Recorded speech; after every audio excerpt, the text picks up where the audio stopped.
Magandang umaga po. Magluluto po tayo ng mamsa na isda. Bumili po ako kanina sa palengke. Napakasariwa po niyan. Bababa lang ng bangka. Ito pong luto na to ay tinatawag sa Ilonggo, sa Bacolod, na pinamalhan.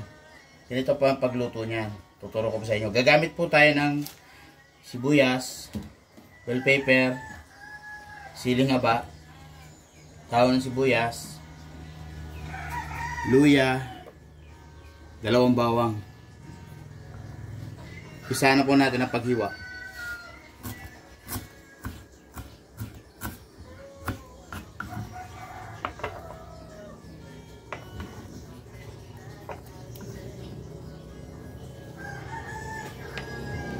Sunod na ang bawang.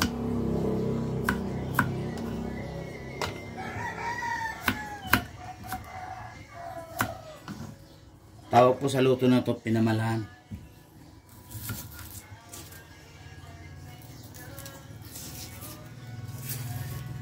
Dahil mahal ang sibuyas, sinati ko lang po.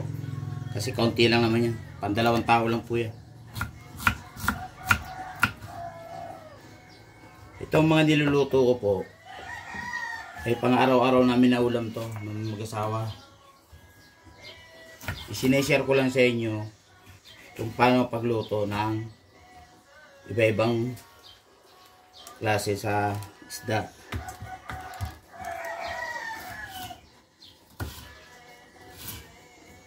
Dahil konti lang po, hinati ko rin po. Ito po. Yan, sa susunod na po yan. Ito, dahil mura, gawin na natin 3. Mura lang yan eh. Pag mahal, hinahati. Okay na po yan. Ilalagay na po natin ang isda. Sa ilalim po siya, para yung ricado na ganyan. Ganyan po yan.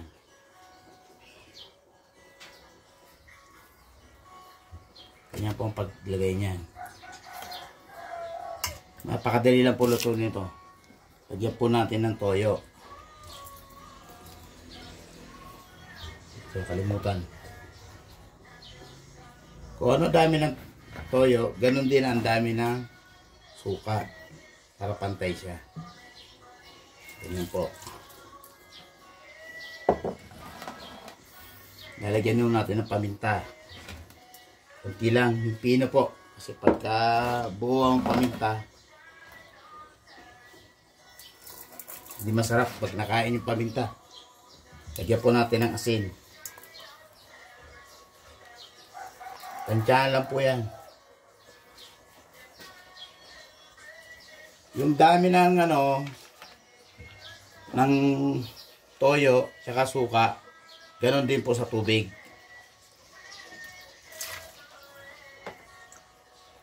Ganyan lang po yan. Ang tawag po dyan, pinamalhan na mamsa. Masarap po yan. Gagamit po tayo ng seasoning.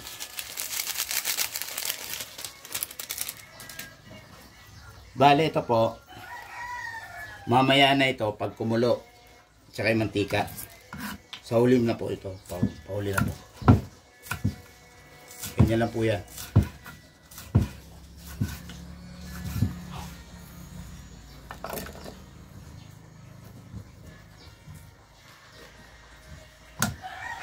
Salang nga po natin.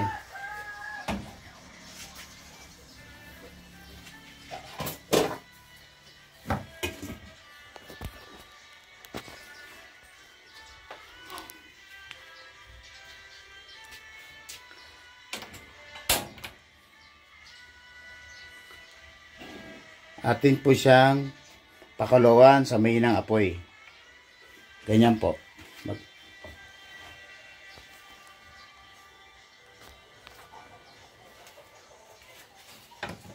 Pakuloy po natin siya ng yan po, kumukulo na siya. Saka na po natin ilalagay ang dahon ng buyas. Isunod natin ang mantika.